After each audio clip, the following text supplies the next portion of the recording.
ada Adit, kemudian ada Rebita, Adit, ya, alhamdulillah. Habis semua ya pada hari ini ya. Sudah naik semuanya. Sebelum kita mulai pelajaran hari ini, silakan duduk sesuai dengan kelompoknya masing-masing.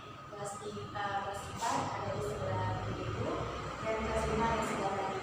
Oke, kelas 4 ada 2 kelompok, kelompok 1, kelompok 2, dan 3. Jadi kelas 4 ada 2 kelompok, kelompok 1, kelompok 2, dan 3. Adapun tujuan pembelajaran pada hari ini, terlebih dahulu untuk kelas 4, tujuan pembelajaran pada hari ini adalah untuk mengetahui dan memahami lembaga-lembaga pemerintahan yang ada di desa dan yang ada di kecamatan. Bukan hanya itu saja, tapi kalian mempunyai tahu lembaga-lembaga apa saja yang ada di desa, yang ada di kecamatan, serta fungsinya. Kemudian tujuan pembelajaran dari materi kelas 5 yaitu untuk memahami dan mengetahui apa itu definisi dari Negara Kesatuan Republik Indonesia. Bukan hanya itu saja, tapi kalian juga akan mengetahui apa saja ciri-ciri Negara Kesatuan Republik Indonesia. Sekarang Ibu akan kasih materi. Kemarin Ibu sudah memberikan kalian tugas untuk mencari lembaga-lembaga pemerintahan yang ada di desa dan di kecamatan. Setiap anak sudah mendapatkan tugasnya masing-masing. Sudah dijawab tugasnya? Oh ya, alhamdulillah sudah dijawab. Kalau begitu, tugas kelas 4 adalah mendiskusikan fungsi dari lembaga-lembaga pemerintahan yang ada di desa dan yang ada di kecamatan. Misalnya, yang ada di desa itu lembaganya misalnya ada BPD. BPD itu adalah Badan Permusyawaratan Daerah. Kemudian ada RT RW. Nah, itu jelaskanlah fungsinya masing-masing. Kemudian lembaga pemerintahan yang ada di kecamatan itu seperti ada camat dan lurah. Nah, itu juga disebutkan fungsinya masing-masing. Dan untuk anak ibu yang kelas 5, dengarkan penjelasan ibu terlebih dahulu mengenai materi NKRI atau Negara Kesatuan Republik Indonesia. Jadi apa itu NKRI? Nah, NKRI itu adalah bentuk negara di mana kekuasaan tertinggi berada di tangan pemerintah pusat dan seluruh wilayah negara dianggap sebagai satu kesatuan yang utuh. Ya. Sekarang tugas kelas 5 mendiskusikan tentang apa saja ciri-ciri Negara Kesatuan Republik Indonesia. Oke? Setelah diskusi, nantinya kalian sebagai kelas 4 dan kelas 5 akan mempresentasikan hasil diskusi kalian di depan kelas ataupun di depan kelompok lain. Ya? Apakah sudah ada yang selesai? Kelas 4? Sudah ada yang selesai? Alhamdulillah selesai semua. Terima kasih. Untuk kelas 5 sudah selesai semua? Oh, ada yang belum? Sudah ada yang belum? Sudah selesai.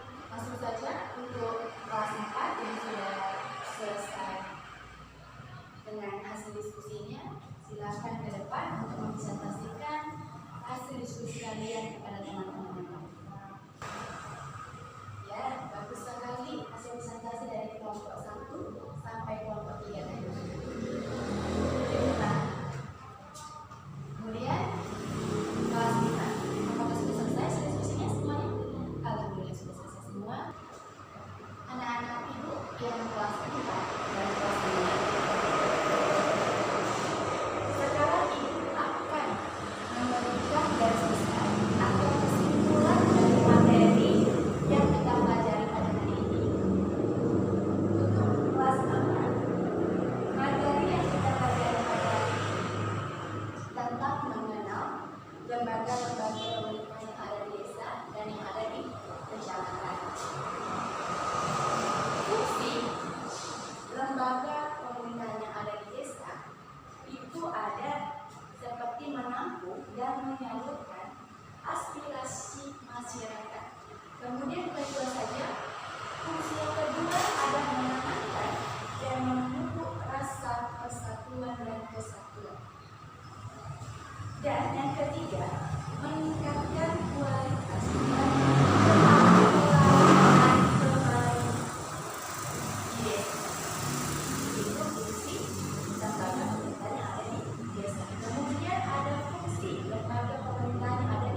saja ciri-ciri Negara Kesatuan Republik Indonesia?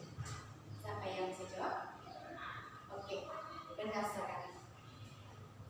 Ciri-cirinya adalah dipimpin oleh satu kepala negara yang dipilih secara langsung oleh rakyat melalui pemilihan umum.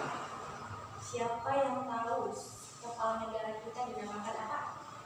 Iya, benar sekali. Presiden. Presiden kita sekarang adalah Bapak Jenderal TNI Haji Prabowo Subianto, adalah Presiden ke-8 negara Republik Indonesia. Sebelum mengakhiri pembacaan kita pada hari ini, mari kita berdoa terlebih dahulu. Semoga ilmu yang kita dapat pada hari ini terus kita ingat dan terus kita aplikasikan dalam kehidupan kita sehari-hari. Mengakhiri pembacaan pada hari ini, Ibu berharap dan Ibu mau terus belajar dimanapun, baik di rumah, di sekolah, atau di mana kalian berada, tetaplah belajar terus menerus.